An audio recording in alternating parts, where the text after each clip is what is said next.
ተከታታዮቼ ዛሬ ባለፈው አጭር ቪዲዮ ቀርጬላችሁ ፖስት አድርጌ ነበረ። የቤት አትክልቶቻችንን እንዴት አድርገን መንከባከብ በቤት ውስጥ በምናገኘው ግብአቶች እንዴት መንከባከብ አለብን የሚለውን የሞተ ቢጫ የሆነብን ቤት ውስጥ ያሉ ፕላንቶችን የቤቶቻችን አትክልት እንዴት አድርገን እንከባከብ። አቸቶ ዋይት ነው የምትጠቀሙት። ነጩ ናቹራል ቬኒገር የሚለውን ይሄው እያሳየኋችሁ ነው። እዚህ ጋር እኔ መለኪያ አለኝ። ከሌላችሁ እንኳን ይሄ በዚህ ታረግና ይችን የምታክል ታረጋላችሁ፣ ወይንም በራሱ ክዳን በዚህ 3 ታረጋላችሁ። እንደየ አትክልታችሁ መጠን በዚህ 3 ስታረጉ እዚህ ጋር አሁን የለካውበት 1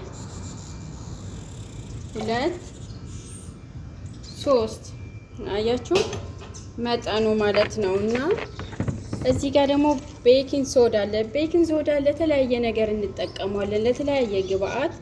እኛ ግን 1 ማንኪያ የጠረጴዛ ምግብ 1 ማንኪያ እናደርጋለን። እንሞላና 1 ማንኪያ እናደርግበታለን ውሃው ላይ። ወይንም ደግሞ ይሄም ቤኪንግ ሶዳ ነው። እኔ በጠርሙስ ያረኩት ኤክስፓየር ዴቱን እዚህ ውስጥ አደረግና እርጥበት ምናምን የሆነ ነገር አጋጣሚ ከነካብን ያንን ነገር ለማስተካከል ምን አደርጋለሁ? ጠርሙስ ላይ ያደርገዋለሁ ማለት ነው። በጠርሙስ ውስጥ ነው የማስቀምጠው። ያው እንዳሳየኋችሁ ቤኪንግ ሶዳ ነው፣ አንድ አይነት ስለሆነ በጠርሙስ የምጠቀመው።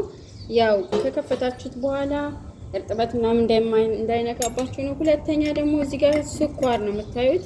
ስኳር እኔ መለኪያ አለኝ ራሱን የቻለ። እንደዚህ አይነት በቤታችሁ ውስጥ ሊኖራችሁ ይችላል፣ ግን ለግምት እንዳይሆንባችሁ ቲስፑን ወይንም የሻይ ማንኪያ 2 3 4 ወይንም በምግብ ማንኪያ 1 ማድረግ ትችላላችሁ።